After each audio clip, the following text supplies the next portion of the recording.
Dad university में PhD head थे। एक दिन मैंने उनसे पूछा कि हमें स्कूल में अमीर बनने के नुस्खे क्यों नहीं सिखाए जाते। उनका जवाब था कि सरकार हमें इसकी इजाज़त नहीं देती, हमें क्या पढ़ाना है और क्या नहीं ये सरकार हमें बताती है। मुझे कुछ अजीब लगा। मैंने पूछा, तो क्या हम स्कूल में पैसे कमाना सीखने नहीं जाते?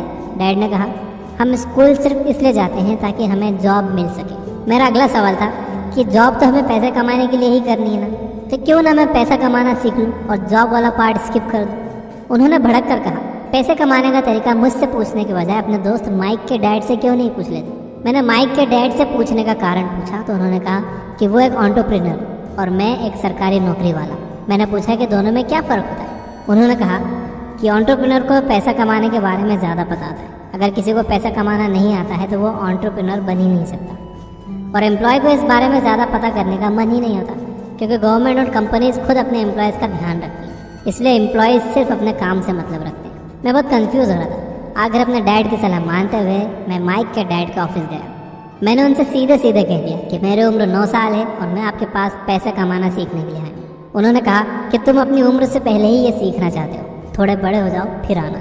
लेकिन मेरे काफ़ी ज़िद करने पर वो एक शर्त पर मुझे पैसा कमाना सिखाने के लिए तैयार हो गए, और वो शर्त ये थी कि वो मुझसे काम तो करवाएंगे लेकिन कभी भी किसी काम की सैलरी नहीं देंगे।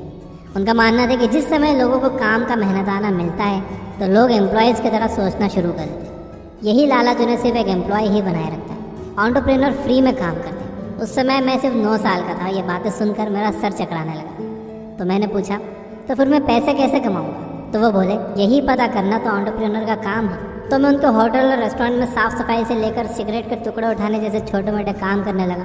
थोड़ा बड़ा होने पर मैं ऑफिस में काम करने लगा, साथ ही मार्केटिंग और अकाउंट्स का काम भी करता था। इस तरह से मैं एक अप्रेंटिस बनकर काम सीख रहा था, लेकिन फ्री में। मुझे उम्मीद थी कि वो मुझे पैसा कमाना सिखाएंगे, लेकिन वो रोज़ मेरे साथ मोनोपोली बोर्ड गेम खेलते थे। एक दिन मुझे गुस्सा आ गया। मैंने उनसे कहा कि आप सच में मुझे पैसा कमाना सिखाओगे या हम ये सिर्फ गेम ऑफ मोनोपोली ही खेलते रहेंगे? उन्होंने कहा, मुझे तो नहीं लगता कि हम ये गेम खेल रहे हैं, मैं तो तुम्हें सिखा रहा हूँ। देखो, पैसा कमाना सीखने के कई तरीके हैं, हज़ारों तरीके में से सबसे बढ़िया तरीका है गेम ऑफ मोनोपोली। इस खेल में तुम सारी प्रॉपर्टीज हासिल करना चाहते हो। दूसरे प्लेयर्स तुम्हारी प्रॉपर्टी पर आने के लिए तुम्हें पैसे देंगे। अगर तुम्हारे पास एक ग्रीन हाउस है तो तुम उसे बढ़ाओगे, 2 green house, 3 green house, 4 green house, 4 green house के बदले एक रेड होटल। इसीलिए सिर्फ खेल में ही नहीं, रियल लाइफ में भी 4 ग्रीन हाउस और एक रेड होटल का फॉर्मूला अपनाओ। यही तो मैं भी कर रहा हूँ। 10 साल बाद जब मैं 19 साल का हो चुका था, मैं न्यूयॉर्क के एक स्कूल में पढ़ रहा था। जब मैं हवाई वापस आया तो मैंने देखा कि मेरा रिच डैड ने वाइकी के बीच के बीचों बीच बड़ी ज़मीन खरीद ली। अगर आप वाइकी के बीच जाओगे तो आपको वहाँ उनकी होटल हयात रेगेसी मिलेगी। ये है गेम ऑफ मोनोपोली का कमाल। एक समय था जब वो संपत्ति इतनी बड़ी नहीं थी। उन्होंने ज़मीन खरीद कर उन्हें जोड़ कर इतनी बड़ी संपत्ति बनाई। वाइकी के जैसे टाउन में छोटे मोटे दुकानदार थे जिनसे वो दुकानें खरीदते गए और इतनी विशाल प्रॉपर्टी खड़ी कर ली, और फिर वहाँ हयात जैसी बड़ी सी होटल बनाई जिसकी कीमत $800 मिलियन है। अब मैंने रुपए कमाने के बारे में पहला सबक पढ़ा। मुझे कई नुकसान हुए, लोग मेरे लिए बुरा बोलते थे, लेकिन ये सब भी अच्छे के लिए ही हुआ। अगर लोग गलती करें ही नहीं तो सुधार की गुंजाइश ही नहीं रहेगी और कोई भी कभी भी कुछ बेहतर नहीं सीख पाएगा। गलतियाँ ही हमें सिखाती हैं। वैसे मेरा परिवार इतना गरीब नहीं था जितना कि मेरे परिवार का एटीट्यूड गरीब था। मेरे कहने का मतलब है कि गरीब होना एक मानसिक विचार है। मिडिल क्लास फैमिली में सुपर ईगो सिखाया जाता है, इसलिए बजाय वो कुछ करने के घर में बैठे रहते हैं। पैसों के लिए चिंतित होना और नाखुश रहना समस्या है, लेकिन उससे भी बड़ी समस्या है कि अपने काम से नाखुश रहना। इस तरह आप कभी भी अमीर नहीं हो सकते। स्कूल में आपको एक डॉक्टर, लॉयर, एम्प्लॉय बनने की शिक्षा तो मिलती है, पर पैसे कैसे कमाए जाते हैं ये नहीं सिखाया जाता। ज़्यादातर लोगों में बिजनेस की नॉलेज होती ही नहीं।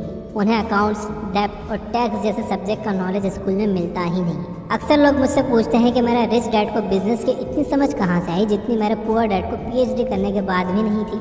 मेरे रिच डैड के पिता अपना फैमिली बिजनेस छोड़कर तभी चल बसे थे जब रिच डैड केवल 13 साल के थे। बिजनेस संभालने के लिए उन्होंने स्कूल छोड़ दिया, जो उनके लिए वरदान साबित हुआ।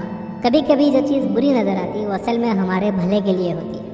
इसीलिए जो स्कूल में पढ़ाते हैं वो असली टीचर्स नहीं होते, बल्कि परिस्थितियाँ हमारी असली टीचर्स हैं।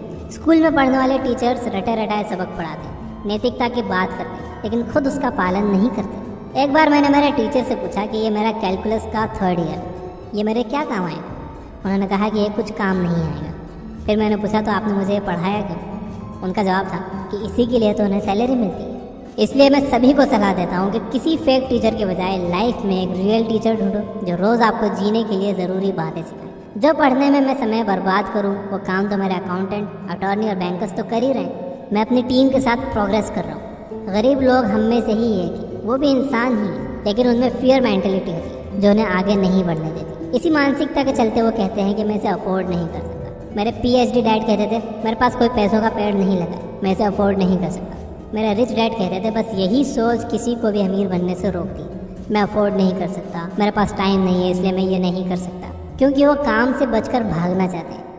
रिच डैड अक्सर कहते थे कि मुझे हर हाल में इसे अफोर्ड करना ही है, मुझे कैसे भी इसे करके ही दम लेना है। इसी तरह खुद से कहे गए पॉजिटिव वर्ड्स आपका दिमाग खोल देते हैं। जैसे ही आप खुद से नाकामी की बातें करते हो तो आपके सोचने, समझने और कुछ करने की शक्ति खुद ही आप खत्म कर देते हो। रग्बी और फुटबॉल दोनों ही टीम वाले खेल, लेकिन दोनों खेलों के रूल्स अलग अलग हैं। कुछ लोग अकेले ही गोल्फ खेलना पसंद करते हैं, बस इसी तरह सबके तरीके अलग अलग होते हैं। फाइनेंशियल फील्ड में मेरे भी तरीके सबसे अलग हैं। रियल एस्टेट भी मेरे लिए काफ़ी है। युवाओं को मेरा यही संदेश है कि वो अपना रास्ता खुद ढूंढें। तो दोस्तों ये तो कुछ बातें रॉबर्ट कियोसाकी की जो कि उन्होंने एक इंटरव्यू में कही थी। रॉबर्ट कियोसाकी अपनी किताब रिच डैड पुअर डैड में कहते हैं कि अमीर सोच वाले लोग अपने पैसों से एसेट्स खरीदते हैं, जबकि गरीब सोच वाले लोग लाइबिलिटीज़ खरीदते हैं।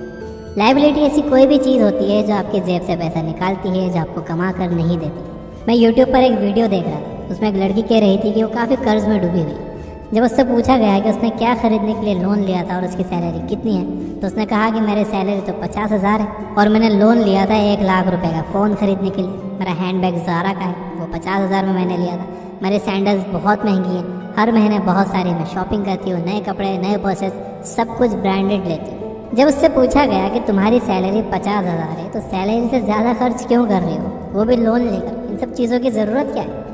तो उसने बताया कि ये चीज़ें स्टेटस सिंबल, मैं अमीर दिखने के लिए ये सब करती हूँ। जिन लोगों में मैं उठती बैठती हूँ मैं चाहती हूँ कि वो लोग मुझे अमीर समझें। तो आप देखोगे कि ऐसे कई लोग हैं जो खुद को अमीर दिखाने की कोशिश करते हैं, असल में वो गरीब होते हैं। ऐसे गरीब जिनके सर पर कर्जा भी होता है, ऐसा कर्ज जो उन्होंने खुद के लिए नहीं लिया बल्कि दूसरों को दिखाने के लिए, चीज़ें खरीदने के लिए लिया है। ये उन्होंने लाइबिलिटीज़ खरीदी हुई होती है जिससे उन्हें कोई फ़ायदा नहीं होता और वो कर्जदार होते ही चले जाते हैं। अब बात करते हैं रिच मेंटालिटी वाले लोगों की। ये लोग अपना पैसा एसेट्स खरीदने में लगाते हैं, यानी वो अपना पैसा बिजनेस में, रियल एस्टेट में, बॉन्ड्स में, स्टॉक्स में लगाते हैं। यानी वो ऐसी चीज़ों में पैसा लगाते हैं जो उन्हें और पैसा कमा कर देती है। फॉर एग्जाम्पल, आपकी प्रॉपर्टी पर आपको रेंट मिल रहा है तो वो आपकी एसेट है। आपका बिजनेस जो आपको पैसे कमा कर दे रहा है तो वो आपकी एसेट है। आपने शेयर्स खरीद रखे हैं, आपको डिविडेंड मिल रहा है तो ये आपकी एसेट है। आप वो शेयर्स बेचकर पैसा कमा रहे हो तो ये आपकी एसेट है। तो अमीर लोग एसेट्स खरीदते हैं और उन एसेट्स से जो पैसा आता है उससे वो अपने आराम की चीज़ें खरीदते हैं। तो इस वीडियो को अगर समराइज़ किया जाए कि हमने रॉबर्ट कियोसाकी के इंटरव्यू से क्या सीखा। पहली बात, पैसों के लिए काम मत करो बल्कि पैसों से काम करवाना सीखो। जो उन्होंने मोनोपोली गेम का एग्जाम्पल दिया कि 4 ग्रीन हाउस के बदले 1 रेड होटल, यानी कि छोटी छोटी प्रॉपर्टीज जमा कर आपको एक बड़ी प्रॉपर्टी बनाना चाहिए। दूसरी बात ये कि स्कूल्स हमें पैसों के बारे में नहीं पढ़ाते। स्कूल्स में हमें ये सिखाया जाता है कि हम एक अच्छा एम्प्लॉय कैसे बन सकते हैं। तीसरी बात यह कि आपको पैसों के लिए काम नहीं करना चाहिए बल्कि आपको अपने पैसों से काम करवाना सीखना चाहिए ताकि आपका पैसा आपको और ज़्यादा पैसा बना कर दे सके। अगर आप पैसों के लिए काम करोगे तो आप एक एम्प्लॉय ही बनकर रह जाओगे। और चौथी बात यह कि कभी भी आप ये मत कहो कि मैं इसे अफोर्ड नहीं कर सकता, या मेरे पास टाइम नहीं है, या ये बहुत मुश्किल काम है, मैं इसे नहीं कर सकता। बल्कि आप हमेशा ये सोचो कि आप कैसे उस चीज़ को अफोर्ड कर सकते हो, आप कैसे उस काम को कर सकते हो। कुछ दिनों पहले मैं अलीबाबा के फाउंडर जैक मा का इंटरव्यू सुन रहा था, तो उसमें वो बता रहे थे कि उनकी टीम में जब कोई भी एक ईजी आइडिया लेकर आता है कि ये बहुत अच्छा आइडिया है, ये बहुत ईजी टू डू है, तो वो आइडिया देखते ही नहीं है। वो बस वो आइडिया देखते हैं जिसके बारे में उनकी टीम के लोग कहते हैं कि बहुत टफ है, करना मुश्किल है। इसीलिए मुश्किलों से नहीं घबराना है, मुश्किलों में ही अपॉर्चुनिटी है। वीडियो पसंद आई हो तो लाइक ज़रूर कर देना। Finally, you guys are amazing. Keep reading, keep learning, keep growing. Thank you for watching.